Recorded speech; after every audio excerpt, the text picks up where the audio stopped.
Dunkin' Donuts. Oh. Hi, good morning. I'm here. We're on the air today with Lady Farmer and Amy DuFault and Anna Brones from the Food and Fibers Project. So backing up a little bit, if this is your first time with us, Lady Farmer and Amy DuFault and Anna Brones from the Food and Fibers Project. So backing up a little bit, if this is your first time with us, Lady Farmer and Amy DuFault. And I fixed it. I'm not supposed to have the YouTube window open at the same time, and that's the first mistake. Okay, sorry. We're good, yeah. I thought we were going into some weird vortex. Crystal. So we're Lady Farmer. I'm Emma. I'm Mary. Mom. And we're a mother-daughter team. We've been working for the past a little over a year to develop a sustainable and biodegradable and ethically produced clothing line. And I only say that in quotation marks because, as we'll discuss, that those are big loaded words. But we really have been trying our best to create a line of clothes that most represents our values and what we want to be wearing and buying, and how we want to be treating the earth and what we want to be leaving behind us. So what's exciting is that our clothes are pretty much ready to go. We just need a successful Kickstarter campaign to go ahead and press go on the production. So if you like what you hear today and you like what you've seen through all of our networks, watch out for that. It'll go live tomorrow morning. But anyways, we're here today with Amy and Anna Brones with the Food and Fibers Project. They are two journalists coming to us from various backgrounds, but they used to work together on an online sustainable magazine, and they're friends, and now they're doing this other cool project, and I will let them take it from there. Can you guys explain a little bit your background and what you do and why you're here? And yeah, go for it. You want me to go on, or you want to go? Go for it. All right. Hey, my name is Amy. I've been a journalist for over 20 years. I've been a sustainable fashion writer for 12, and in the sustainable fashion industry and wearing many different hats over the past 12 years as a rep for designers, as a boutique owner, journalist, consultant. So I've been doing lots of different things, but one of the things that I realized with Anna and working with her and knowing her for almost the entire time I probably have been in sustainable fashion is that we have these crossovers in different industries. So kind of where our Food and Fibers project came together, and this is the project Anna and I launched with our friend Jenny Nichols last year, and we really, I feel like, launched it, Anna, this year, but at Mountain Film. But we're just right now looking at those kind of overlaps in food and fashion and getting different industries to start talking and considering the other. Yes. Hi, my name is Anna Brones. I am a writer and artist, and among many other things. So I do a lot of things, but I would say that everything that I do relates to sort of slow, sustainable living in some way, shape, or form. So a lot of that has related to food journalism. I publish a small zine about food. I've written several cookbooks, and I'm just really passionate about telling the kind of stories that inspire people to make changes in their lives to live better. And so, being passionate about food myself, Amy, we've just seen so many things that relate to both industries in food and fashion that are really just crossing points and intersections, and trying to use food, which is something that I think we have started talking more and more about and started to become more and more aware about, using that as a lens for helping people to think about what they wear as well. So that's kind of the impetus for the Food and Fibers Project. And really, I think it's, for Amy and I, it's really about, I think, both as writers and journalists, like, we want to tell stories, but we want to, like, cause people to just think a little differently. So it doesn't necessarily mean that someone is going to change overnight their behavior, but I think the important thing is to be raising some big ideas and get people talking about them, because it's only nobody has the right answer, but all we can do is ask questions. So that's really the important thing to do, is just to continuously ask questions about how we live, about what we eat, about what we wear, and to get a conversation out of that, I think, is the most important part. Yeah, I love that you said that, Anna, because as we were just talking right before we went live, my mom and I are trying to do all of those things as well through our clothing line. But the truth be told, that our clothes and our demographic and everything is only going to appeal to a very small niche of people, and the people that actually buy those clothes will be even smaller. But that's not the whole picture. We're really trying to paint a much broader picture of slow living and sustainable living as well, and make it so relatable. What was that webinar that we did with Rebecca? And she said, oh, aspirational. It's important to create aspirational, not even just images, but ideas and feelings and thoughts to sort of, through storytelling and through just conversations, we can get people to at least think a little differently. So I love that. I love what you said. And the very beginning of that is just opening a crack in that door, like you guys have done, even drawing the parallel, because as you know, we've been so disconnected from our systems in the last several decades, from the food system and the clothing system.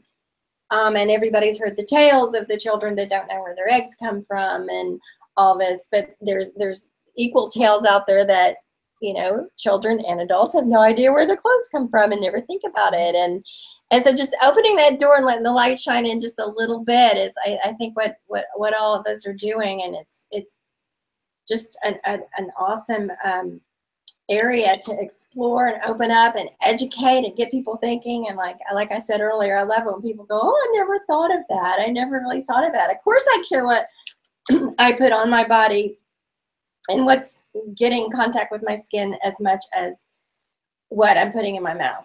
And so.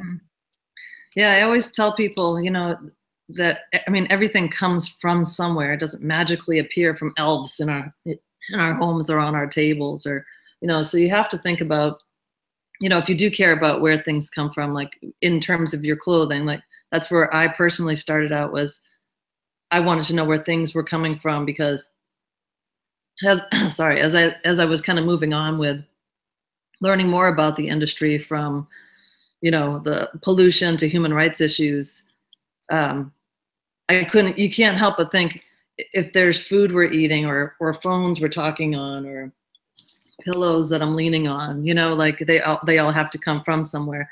And with Anna and I, one of the things that we kept talking about, when she talked about the food industry and I talked about the fashion industry, was that we'd say, oh my God, it's the same thing in fashion, whether it's Monsanto, or it's textile waste and food waste, or it's toxic colors, or it's toxic finishes, or it's toxic this is and that, or it's, you know, human rights issues. I mean, there's all the same parallels. So it's this really great opportunity to be able to talk with somebody that knows exactly what you're talking about, and can start thinking in a different way too. It's like, and I was kind of putting together something today, an article, and it's all about, you know, having those conversations, these jumping off points where you're not going to be able to do it. I'm not going to eat perfect. I'm not going to eat like Anna is right now. You know, I'm going to make small steps, because Anna makes, like, even I think her condiments from scratch, and that's just not where I'm at.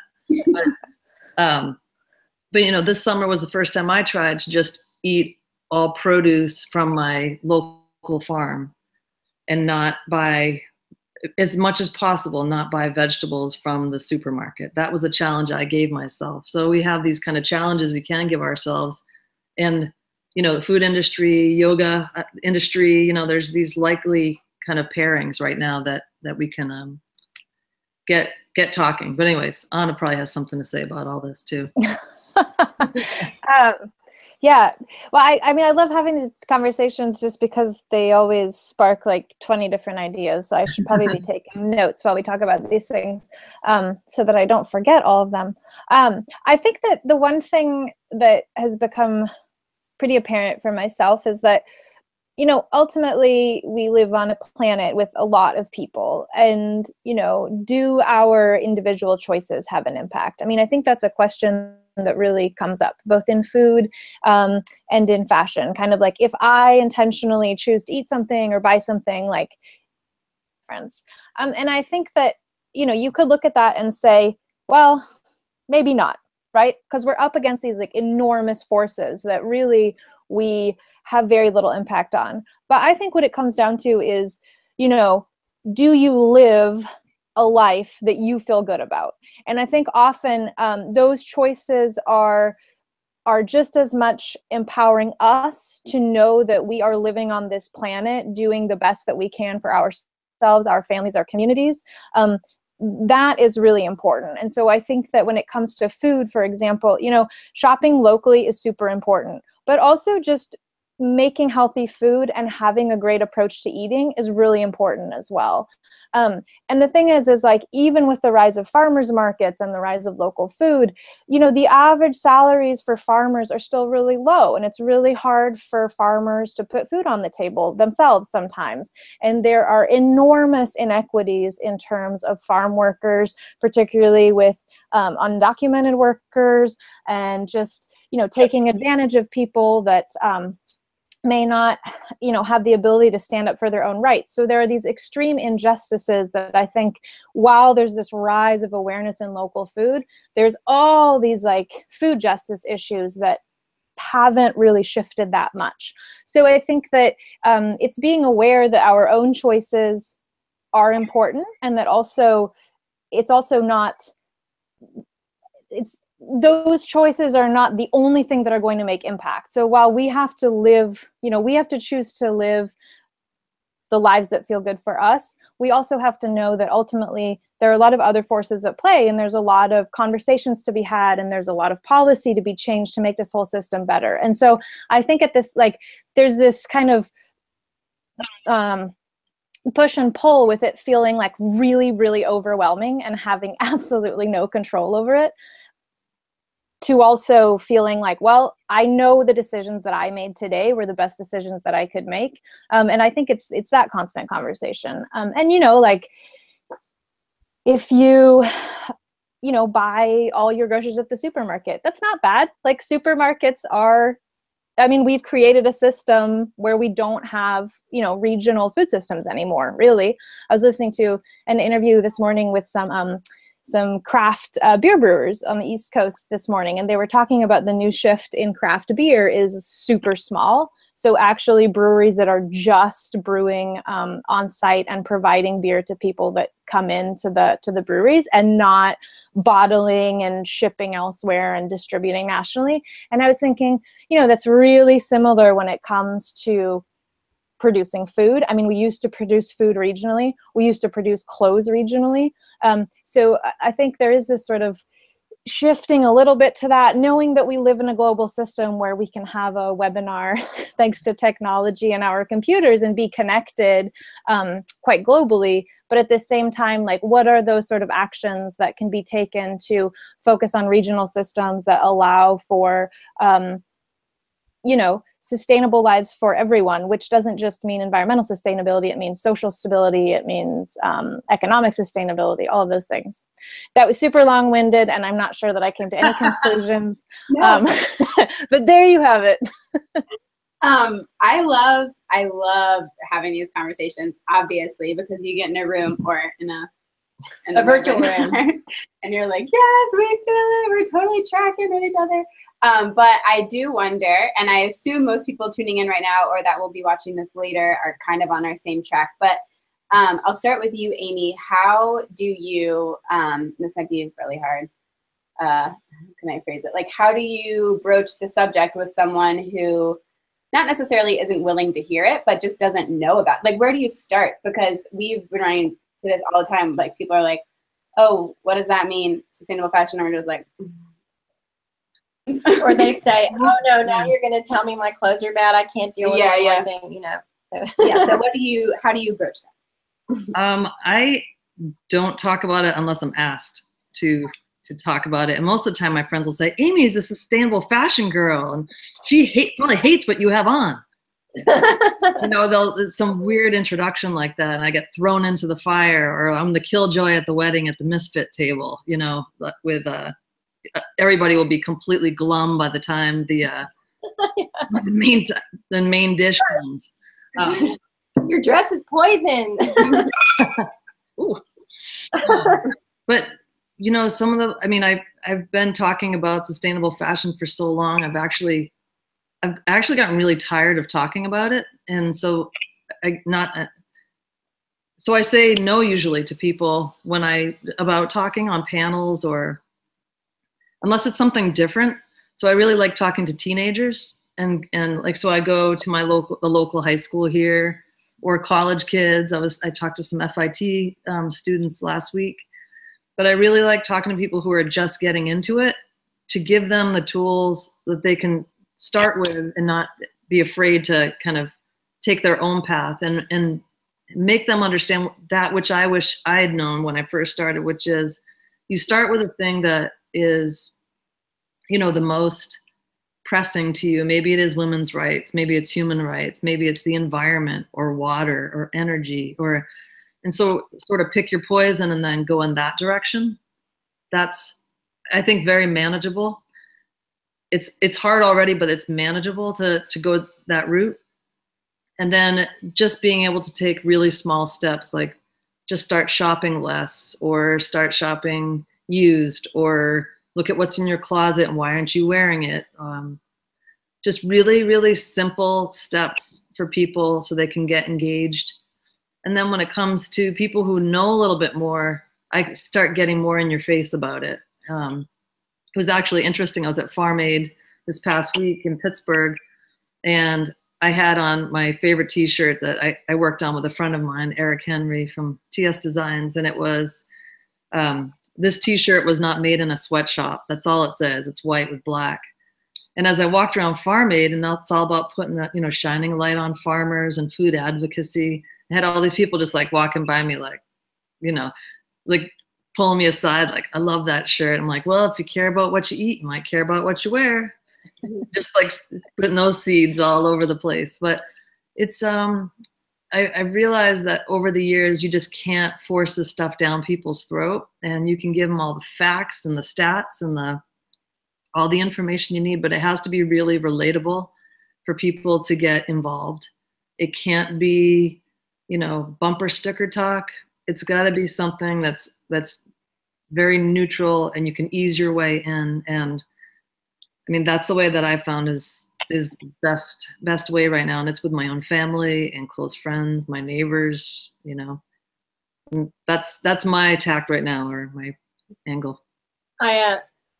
I think talking to teenagers is a great idea, because, you know, they are either already are or will soon be into the position of determining, you know, market trends. And I think that, you know, fresh minds like that, it must be like, you must get a good, I'm guessing that you get a really positive reaction. People go, hey, that makes sense. I'm gonna, and, you know, teenagers like to stand for something, and to plant that seed at that age rather than, you know, go into people that have like decades of habits already. Mm-hmm. And while you're talking to them about the clothes, and do you bring the food into that too? Like, and say like, look, these are such similar things. These are human basic daily needs. And what kind of decisions are you making about all these things? I mean, do you talk about the food too? I guess is my question. I think a little bit at a time about the food, and that's like what Anna and I have been trying, and our friend Jenny, who's been our filmmaker and our friend, and our brainstormer. We all kind of brainstorm together about things. I feel like it depends on your crowd. I mean, kids in high school are eating junk food. I've got 2 teenagers and they're eating junk food, you know, so I'm trying to be a good example there too. But, you know, so for the 4-year high school group, they have this high school I go to, they have a fashion design class. So when the freshmen come in, what I'll do is I'll pick something like really current or something really beautiful and show them all these beautiful things and say, oh, and by the way, they were made with recycled plastic bottles, or hey, they were made with hemp, or they were made with organic cotton that doesn't have pesticides sprayed on them, you know. But by the time they're seniors, I have thrown them fully into the fire, and they're ready for it. And I'm saying, you know, let's talk human rights. Let's talk, what are the choices you're going to make? What's the plan what's your next steps? And it's been great. There's been a couple kids who have gone on to college to study sustainable fashion. I mean, I've come in their class with garment racks and talked to them about labeling. I've brought in a Project Runway winner 2 weeks after she won to talk about what it was like to be on Project Runway as a sustainable fashion designer. You know, zero waste pattern making. I've brought lots of people in with me to talk to the kids, to get them excited about things. So it's all about just getting them excited and staying kind of, you know, knowing what's current with them as well. But the food part is, you know, it's a whole other piece right now. And that's what Anna and I are doing is, again, you know, when you know, if Anna's out somewhere and she's with all her food people or outdoor retailer, Anna, like doing just kind of different, sorry, cue the dog barking on the side of the great. But anyway, so I'm gonna let Anna take it because the dog just threw me off. Oh, so Amy just mentioned something that spurred a thought. So I do a lot of work in the outdoor industry as well. Big outdoor user myself, big cyclist, and love going on trips and stuff. And I just did a cookbook that's an outdoor cookbook, so sort of making real food while you're on adventures. But there's this big outdoor trade show twice a year. And, you know, all the outdoor brands there. So all the buyers are there, you know, just like any trade show, but this one's outdoor industry specific. So backpacks, waterproof jackets, that kind of a thing. And I was there in the end of July, and this was at around that there was a big protest that was being had because this convention is held in Utah, or was. It's now going to move to Colorado. But at the time, a lot of the outdoor brands had said, we're not going to continue to come to Utah if Utah doesn't do a better job in terms of environmental policy. And there was a certain thing going on that they were sort of protesting. So there was a large protest in front of the Capitol building during that convention that was all about protecting public lands. And there were a lot of signs about, you know, not digging for oil in public lands and not, you know, extracting out of these places that we love to play and that, you know, are very much a part of our cultural heritage. And I was thinking to myself the whole time, you know, it's so interesting that, and there was one sign that stuck out in particular, and it said, public lands for the people, not just oil execs. And I was walking with someone who I just met, and I said, you know, it's pretty interesting to think about the fact that 90% of the products in this convention center are made with oil. Yeah. And she was like, wow, I'd never thought about that. And, you know, it's not, you know, it's not, and I'm not like throwing shade on the outdoor industry, but I think there is this like disconnect. And Amy and I talk about this a lot because there are so many things to care about. There are so many things that we could spend our energy doing, but it is really interesting that we will push one thing and we won't have a conversation about like the potential impacts of everything else that's involved. And I think that one's just so clear to me, this, you know, synthetic plastic clothing, basically. That one has just become so clear in my mind, and particularly as it relates to food, is like we are wearing and eating oil when you break it down. And that is just so, when you start to link together the studies, like that is so clear. And I think that is a conversation that we are not really having, even though we're sort of culturally having a conversation about oil dependence. We're talking about public transportation. You know, we're talking about these things that are related to decreasing our oil dependence. And yet, like, there's this other category of stuff that we just, people are like, aren't even aware, you know. And I think you ask most people like what their clothes are made of, and they're like, fabric, right? Like people don't know. Just the same with food sometimes. Like, you know, what's in that pack of chips? Like, do you even know what the ingredients are? Probably not. I mean, I don't even know, right? And I think that that's really interesting. And so I think that just helping people to make the links, not like saying to someone, this is bad and this is good. I think more just being like the catalyst to say, here's a thing and here's a thing, and here's potentially how they go together. Just because I think when you do that, there's a lot of like aha moments. And that's not to say that that aha moment immediately leads to change, but you have to start somewhere. And I think it's really important to be making those links and to be, you know, just looking at everything that's going on in the world and sort of how does it all connect. So that's something that, yeah, I think everyone can do more of, right? Like, and you know, to say like, I think change when it comes to how we live, you know, you're not going to go and totally change overnight from, you know, the change doesn't happen overnight. It's gradual. And like the best thing that we all can do as citizens of the world is to do better than we did tomorrow than we did today. That's the only thing that we can do, right? You know, if you eat a diet entirely of fast food today, that doesn't mean that tomorrow you're going to all of a sudden have magically like grown a garden and be sourcing all of your ingredients from farmers who are all paid a living wage. Like that's not part of it. But like, what is a change that you can make tomorrow to just better something? I think that is important. And I think is in this day and age when everything feels very out of control and we feel very disempowered, that in and of itself, we can feel like we regain a little bit of control, which I think is important for us. Yeah, we've had a similar line of conversation with an earlier webinar with Andrea Sanders she's the B0 Waste Girl in Boulder, and also with some of our slow living conversations, that you really need to get self-judgment out of it, because that's kind of paralyzing. It's very paralyzing, and standards, and you can't be like sustainable police everywhere you go, because people won't like you and they won't listen to you.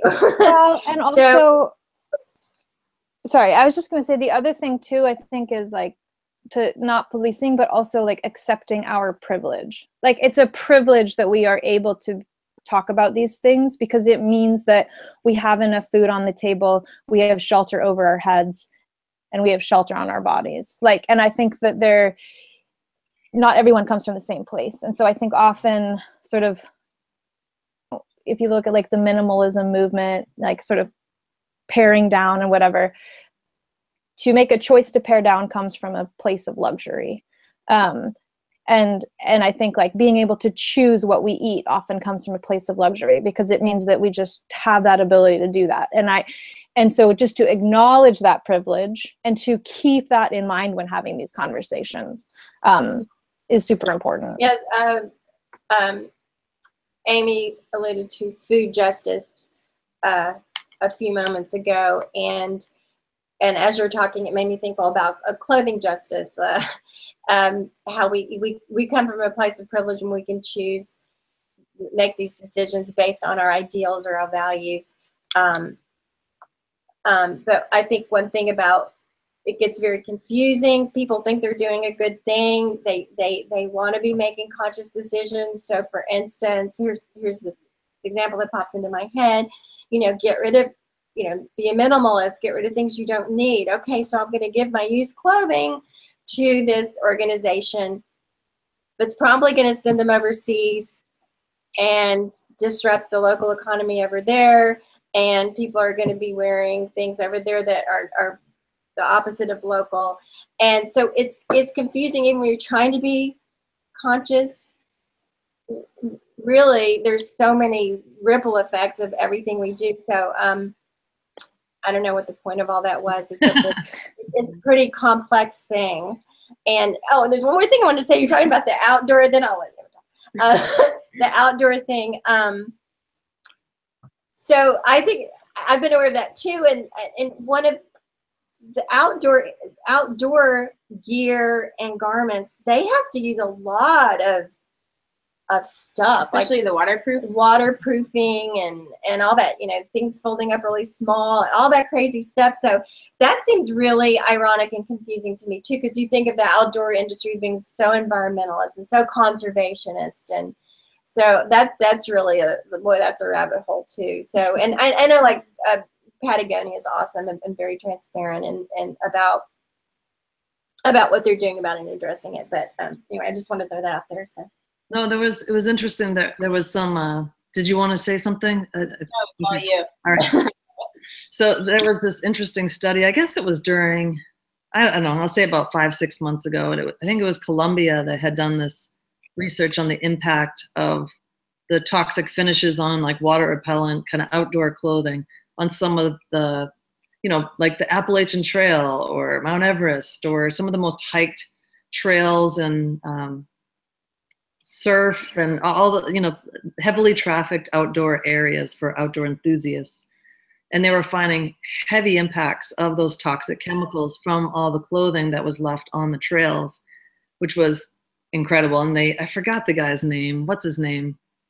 It's going to make me crazy. The celebrity that they used that actually made it funny. I don't, Anna, I wish you knew who it was. It was. I'll think of it tomorrow. The thrift shop guy, Macklemore. Oh, Macklemore.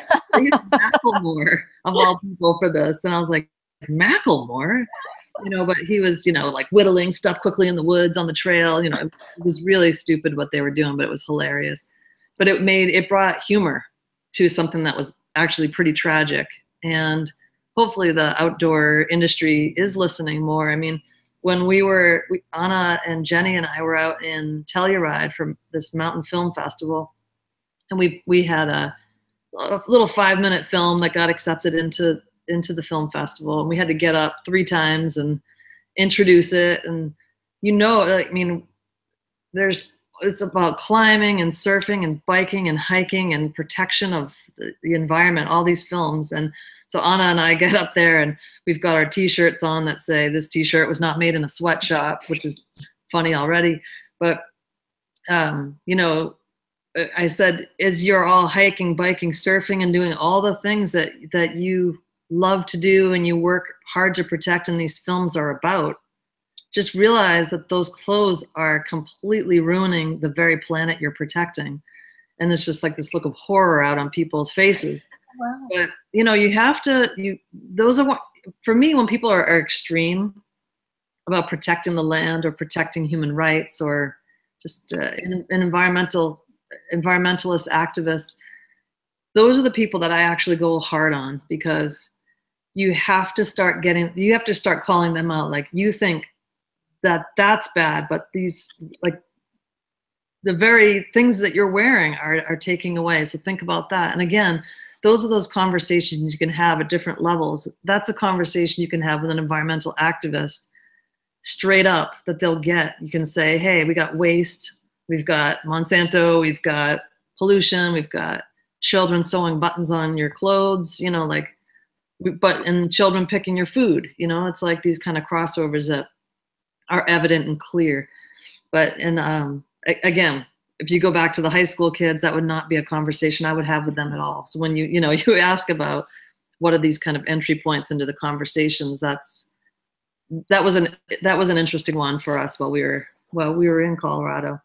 Well, and I think too that's such a reminder that nothing happens just in its own little neatly boxed up thing that is only like it only impacts that. Like, everything is connected. So I think that when people are extreme about one thing, it often means that they are detached from the fact that actions have an impact on everything else. And so it is all connected. And I think we do have to choose a thing that we focus on, because otherwise we wouldn't get out of bed in the morning because we'd be too overwhelmed. And yet I think it's really important to be aware that all of these things are related. So when one thing changes, so does everything else. And I will say that because I don't want to harp on the outdoor industry all the time either, they actually have, they've actually done a lot of work and are currently working on a lot of sustainability efforts within the supply chains, building a supply sustainability index so that brands are better equipped to be making better choices. So there's certainly a lot of action within the industry. I just think that I think for me with that, it's often like Amy mentioned, it's the consumer facing side of like, we see ourselves as, somebody mentioned this to me recently, a friend who works on a lot of plastic waste issues, was mentioning to me how, you know, we're not consumers, we are citizens. And I think that within this system that we live in, we see ourselves as consumers because every day we consume things. But being a consumer is very different from being a citizen. Being a citizen means being engaged in your community. It means thinking about your community and how your actions impact the community. As opposed to being a consumer, you think about what I need, and that's it. And that's not how our world functions. And so I think it's often just getting people to think a little bit more about the overall impact of things and not to just think about the one specific thing within its own box, that everything is connected. And that is overwhelming. I mean, it's like, it's super overwhelming. There's no denying that. It goes back to everybody doing the best they can, actually, and yeah, you know, taking kind of one day at a time. But Anna, I wanted to ask both of you, and have a chance to get to this. Anna, where do you've been working in the food industry, and where would you say, in your perception, where did the slow food thing start? If you can point to a place, and where do you see it kind of moving? Like, what do you see, like not the status of it, but the evolution of it? Where do you see that going? And I'm going to ask the same thing of Amy, and then I'm going to ask you guys to talk about what you do together in your organization, about where they intersect and what you all are doing on that level. So take it away, both of you. Well, I can start on the slow food thing. So the slow food movement started in Italy, actually. And that was sort of, the idea was to, you know, protect cultural culinary heritage, essentially, in the face of fast food and fast food chains and that kind of a thing. So that's kind of where it started. And of course, it's grown to an international organization. I mean, Slow Food International does a lot of events, and they do a lot of work to just protect culinary heritage, essentially, which I think is very important. I think what's happened is that, I think if you look at, so I come from a food media perspective. I've never worked as a chef or even as a farmer, but, you know, obviously I cook at home and I eat every day like most people do. And I've come at it from the media perspective. So I think what's happened is that if you look at the last 10 years, I think there's certainly been a shift in how we think about food. I think that Omnivore's Dilemma by Michael Pollan, I read that right when I came out of college. That was about 10 years ago. And I think that was really instrumental for a lot of people in kind of just being more aware and thinking more about these things. And I think that in this last decade, I have certainly seen a shift in how people think about food, how we talk about food, how we write about food. But I often wonder if it's become much more of a superficial thing. Like, it's really easy for restaurants now to slap on the menu, you know, this thing came from this farm, which is super important because that farm is getting paid, and you know, that food is coming from a place, and it's great for consumers to know where that's coming from. But I often wonder if that's kind of the glitzy side of the food world, and we are not talking about or dealing with kind of the underbelly of the food world, which is this system that is very intense on the environment, is not sustainable in terms of what people are making in terms of a living, in terms of their exposure to pesticides. There's sort of all of these things that I think are easy to not, it's easy to turn our head and just focus on like the pretty plate of the local carrot sprinkled with the foraged, you know, herbs. That's like the sexy side of food, which I think is very much a part of our cultural narrative right now. But we don't like to talk about the heavy stuff, the complicated stuff. There's a great website called Civil Eats, which I really like, which is sort of dedicated to this topic of food justice and food journalism. And they really tackle these issues of like race, poverty, economics, just all of these things and how they relate to food, because these are things that we are not dealing with. And certainly this movement of more people being aware of where their food comes from and going to farmers markets and chefs sourcing locally, that is very much a part of driving this forward, but it can't be the only thing.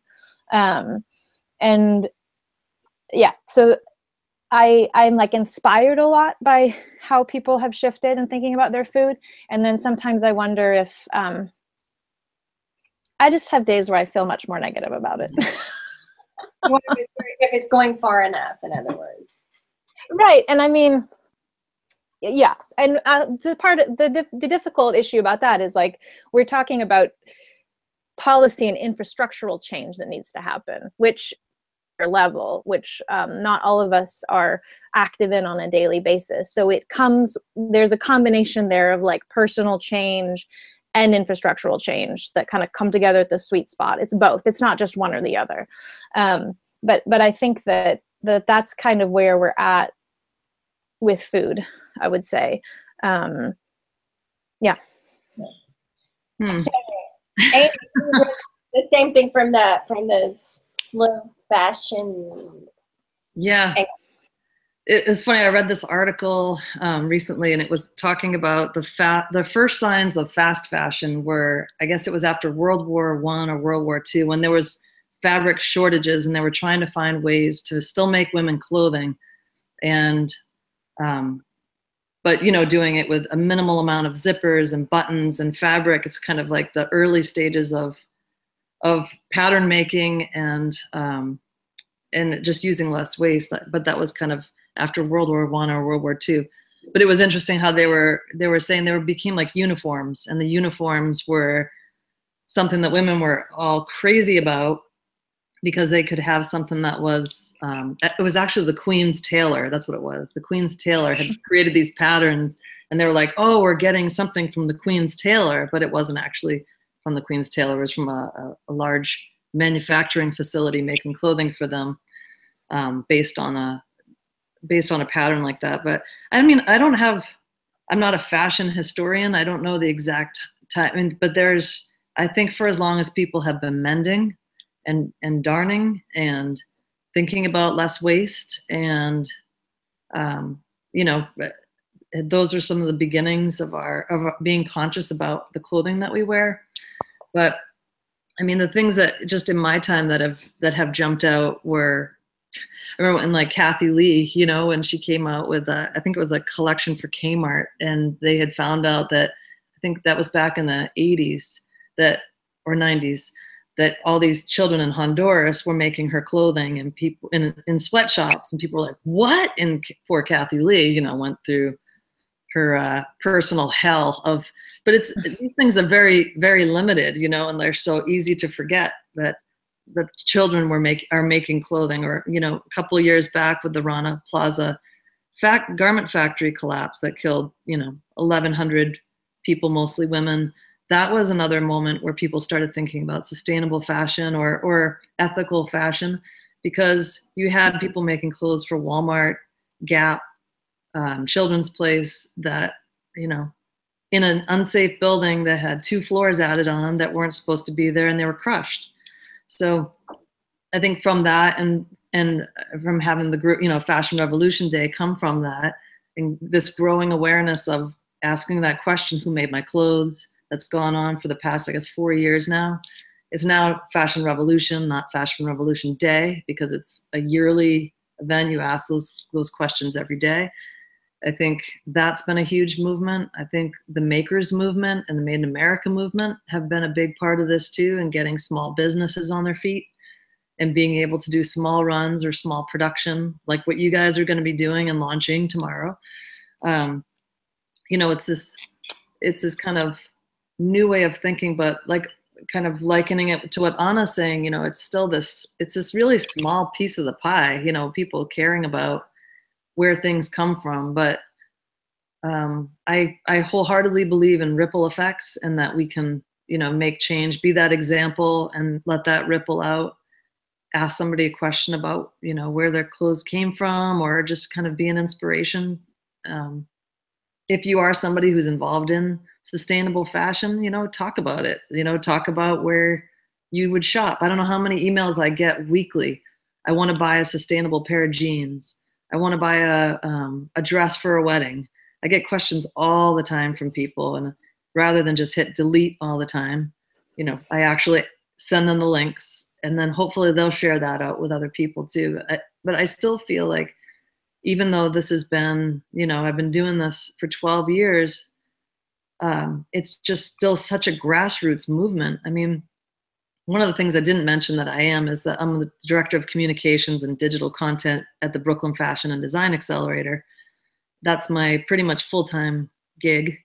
And we work with businesses in that space who are taking on sustainability in different ways. And I see the challenges that they have, from packaging materials to financing. I mean, it's really, really difficult to get on your feet to do something good for people and planet. So, you know, it's all like baby steps, but it's all, I have seen a lot more coming into fruition. Like even, for example, yesterday, I'm not trying to plug an event for the Brooklyn Fashion and Design Accelerator, but it comes from this. November 9th, we have our big Positive Impact Awards. We have like 600 people come to this event, and we honor businesses, large brands, and large brands, small brands, documentary filmmakers who are doing something really great for sustainability. So I was doing a lot of research on some of the companies that had won, because I knew basically why they had won. But the more I researched, I was like, that's pretty impressive that they were able to do that, you know? So you have a lot more large brands that are stepping up to the plate, and they're not tackling everything like some of those fast fashion chains I shall not name, that I can't stand. But, you know, they're taking on things like, transparent tracking systems for being able to track clothing with the RFID kind of tagging systems, or looking at waste, or looking at water. So, you know, I am seeing progress with the large brands as well as the small brands, who have always been, you know, these emerging designers doing these small runs and going in the face of all logic, doing what they're doing, but they still do it because they're like, if I'm going to do it, like what you guys are doing, if I'm going to do it, then I'm going to do it right, or I'm not going to do it at all. Well, that goes into what the cause thing. Go ahead. I have a question. Yeah, you go. And both of you, what are some of your, and this is like a big long rabbit hole too, but like, can we talk about greenwashing for a minute, and like some of your, in both realms, like what are like the worst things that someone listening that might not be totally aware should know about for greenwashing on both sides? Anna, can I lead this one, and then you'll Go jump for it. in. Have at it. You'll have a lot to add to it. So, and I have an actual presentation I'm giving in Oregon at this Corvallis Changemakers Conference I'm speaking at in Corvallis, Oregon on Sunday, and talking quite a bit about this, and about cause washing. Actually, there's greenwashing, which is of course brands saying that they're doing something, like Anna was saying before, kind of this is some organic carrot, or you know, some organic food that you're eating, but maybe it's not quite as organic as you think. But it's the same with clothing too. I just have a really hard time with brands that are doing a lot of different things halfway, and not following through, and nobody holding them accountable to all the things that they're saying or doing their research, because we live in a fast-paced society. Why we're just going to take it at face value, and we're going to say, okay, that's great that they're doing the best that they can with organic or eco or human rights or whatever. But one of the things that I've touched on it already, but I've really serious about is cause washing and greenwashing. So if you're an environmental activist, you're a feminist, you're putting something out there, you're really laying claim to something, and then you're going to put it on a t-shirt or a koozie or a pen or whatever you want to put it on, a box of vegetables. you better really be able to back it up. And Anna and I actually worked together on this article for the Brooklyn Fashion and Design Accelerator. It was based on the Women's Rights March, because I started realizing, I knew one of the people who were the co-founders of the Women's Rights March, and I said, please tell me you did your research on those t-shirts that you're putting out there saying the Women's Rights March, because we don't want, you wouldn't want to have women slaves making your Women's Rights March t-shirts and sweatshirts. That would be so bad.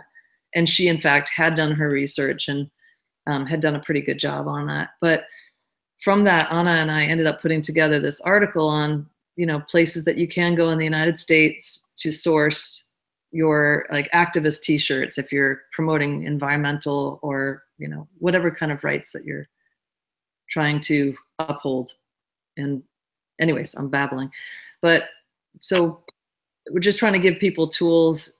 So if they are trying to put something out, they are an environmentalist and they want to say, they want to stop an oil pipeline going through Native American lands. Don't make a t-shirt out of oil, for God's sakes. You want to be a feminist, don't have a t-shirt made with women slaves. And if you are an environmentalist, you might want to think about the cotton that's being used and that it wasn't, sprayed with poisons from Monsanto. I mean, these are all like logical steps. So that's something for me that is, I feel very passionate about, and I get very angry about it because we should know better. We should know better. But then, I have somebody like my husband or somebody, my sister-in-law or something say, well, not everybody knows as much as you know. And I have to take a couple steps back and get a little bit more humble about it and just say, that's right. But I'm still if you're going to label yourself as something,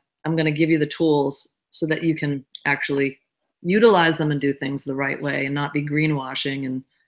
But because it's just completely rampant. But the wonderful thing about the internet is that you can absolutely do your research on people. You can email them. I probably have called out 40 t-shirt companies now, asking them where their t-shirts. I called out a woman this past week from the New York Times that was featured. And she actually was in LA and got back to me at 7:00 in the morning, horrified that that was calling her out about her feminist t-shirts. So, it's like using the internet to sort of be an activist, to call people out. You can, use that hashtag, the hashtag who made my clothes, and call out large brands. You can call out people you read in an article you're reading. It's you have the tools. It's just up to you to use them and take the time if it really bothers you. Cool. So Anna. Okay. I think that there's a lot of really blatant greenwashing, which there's just a lot of greenwashing and cause washing all over the place. I think the one that I have become the most frustrated by recently is I think that most people want to do good. And I think that most people want to have a positive impact. I think like a lot of people are trying with the few amount of like minutes or hours in the day that they have left over after working jobs and taking care of families. Like there is this like, I want to do the right thing. And I think that what happens is often because there has been this rise in awareness of like organic, sustainable, all these words that we could spend a lot of other hours talking about, but there is this kind of awareness of that there are products and things out there that are sort of quote unquote better than, the conventional alternative. And I think that what has happened is that because of that, brands are playing off of people's best intents. And brands are using that to then focus on really small aspects of their products to say, hey, here's this component that's this. And people are like, oh yeah, that's right. Okay, composting is good as opposed to putting in a landfill. So I should get that thing that's compostable as opposed to the other, product that isn't. And yet there's so much within that is complex. And maybe that product, for compostable products, for example, maybe that product isn't compostable because there's a lot of different things related to biodegradable, compostable that are like quite complicated for the average consumer that just doesn't have time to think about. And I get really upset about that because I think that people are trying to do the right thing and it's really easy to be misled. And I wrote an article last year, so I write about coffee a lot, and I had written an article last year about compostable coffee bags. And kind of like went in this rabbit hole because I was really trying to provide a balanced perspective on this article about coffee brands really trying to do the right thing. Like, if they want to do the right thing, they're making coffee, they're like sourcing from places, like is ensuring that coffee farmers are paid correctly. You know, it's like this long supply chain of trying to do the right thing at every step. And the end step is like this, what bag you put it in, right? And it was just such an example to me of how complicated everything gets at every single step along the way, and how difficult it is to communicate that to the consumer in a transparent way that educates the consumer and allows them to make the best choice. And I just see so many examples, both in food and in fashion, of like, hey, this is recycled, it's better, you know, or this uses like this component as opposed to this chemical, and isn't that great? And it's like, yes, those things are steps in the right direction, but there are so many other costs and consequences related to those things that then the consumer is like, I got this thing and I did the right, you know, I made the right choice. And it's like, maybe there are other choices that would have been better. So I just get so frustrated that brands play off of like the good intent of people. And it's like Amy was saying, like the amount of people that email her to ask, you know, I want to like get a dress, like I want a dress for this party I'm going to, but I don't know where to get it. Like, people are trying, right? And brands know that. Brands know that, and they are ready to make money off of it. And it upsets me. Well, I think one way to kind of, I mean, maybe create a foundation for dealing with all that is the best we can do in our daily needs, food, clothing, even the items that we use around us in our households. Just try to get as close to the source as we can. And sometimes that's really hard. And sometimes there's a list of ingredients a mile long on the package. And so the so-called compostable package is got a plastic lining or, you know, whatever. To just be aware that the closer we can get to the source and the more of that story we know from the source to our use, the better decisions we can make. And the more wordage is in there, the more processing and food and clothing, the more steps it took, the further we're moving away from truly knowing what we're using. And granted, that's just huge. I mean, that's really and that huge. takes like individual responsibility on all the citizen consumers. Mm-hmm. And we have a long way to go on that as a culture and in our economy. But you know, we can each start, you know, in our hearts, like just asking the question, where does this come from? Where does this food come from? Where does this piece of clothing also come the from? life cycle of every item, like where does it come from, but also what's going to happen when I'm done with it. Where's it going to go when it's done? So I guess we did that. Do you have any more questions? We're kind of running out of time. Is there anything you guys want to, I mean, there's a lot of things we didn't get to, but we don't have time to open up, but this could go on and on and on. There's so much to talk about in this realm of the intersection of food and fiber and where we're getting our daily needs. And I want to hear really quickly about what you guys are doing with the Food and Fibers Project, like right now, like what's your next thing and like what are you putting out? Well, you know, we first started working on a film, and we went to Alaska last year. It was last year, right, Anna? I mean, yep, it was last year. We went to Alaska last year, and we followed a natural dyer, and we're foraging dye plants out on a glacier and doing community indigo dips. We're doing all these great things, and also interviewing women, fisher women, and others. So I think when we first started out, it was this kind of, let's just get the conversation going. And then this film with Jenny Nichols kind of came in, and that was great. And that's what we showed at Mountain Film. this year. And we did a summer photo contest asking people to show us the crossover between food and fashion. And we realized that it was because our Food and Fibers project, social media pages were becoming a natural dye feed. And that is absolutely not what we want it to be, as a natural dye feed. It's a logical crossover with food and fiber. You can use a lot of foods to dye clothing.